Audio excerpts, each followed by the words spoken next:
আমি বিএনপি রাজনীতি ছেড়ে দিয়েছি আপনার শেখ হাসিনা যাওয়ার পরে যে সময় আমার মামলা দিয়েছে ওই টাইমে, কারণ কি আমার নেতারা আমার লগে দুর্নীতি করছে, এদিকে আমি দল শেষ করে ফেলছি, ঠিক আছে। কারণ আমি নিজে বিএনপির ওয়ার্ড সেক্রেটারি ছিলাম নোয়াখালী 11 নম্বর ওয়ার্ডে, ঠিক আছে।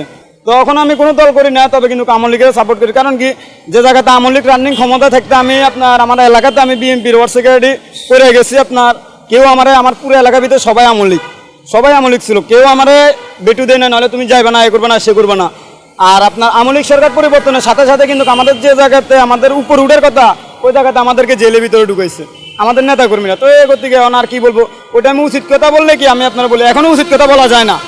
ধরেন আপনার যে সরকার আসবে উচিত কথা বলা যাবে না, উচিত কথা আমরা বলছি ওই টাইমে বলছি, আমাদেরকে সমস্যা হয় না। এখন আমরা উচিত একটা কথা বলতে গেলে আমাদেরকে পুলিশে অ্যাটাক করে, নেতা কর্মীরা অ্যাটাক করে। এই যে আমি নোয়াখালীতে গেলাম, নোয়াখালীতে আমার ফেসবুকের অ্যাডে দেখে দুজন মিলে আমারে মারছে, ধরছে। এই যে আমার হাতে এখনো দাগ আছে, দেখেন আমি ছাত্রলীগ করি এটা বলে আমার মারছে। তো আমি তো ছাত্রলীগ করি ওটা না, আমার কত হয়েছে ব্যাট হয়েছে।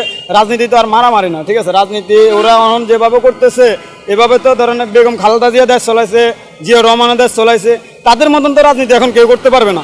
বঙ্গবন্ধুর মতন রাজনীতি করতে পারবে কেউ? শেখ হাসিনার মতন এখন কি সচিবালয় যদি আসে করতে পারবে? তো আমি বলতে চাই সরকারে আগের তুলনায় অনেক কঠিন হোক। আর আমি আশা করি যদি আগের মতন যদি পরিবর্তন হয়, আগের মতন দিন আসে, তাহলে আমরা শান্তিতে থাকবো, দেশের মানুষ দুই কয় টাকা খেয়ে বাঁচতে পারবে।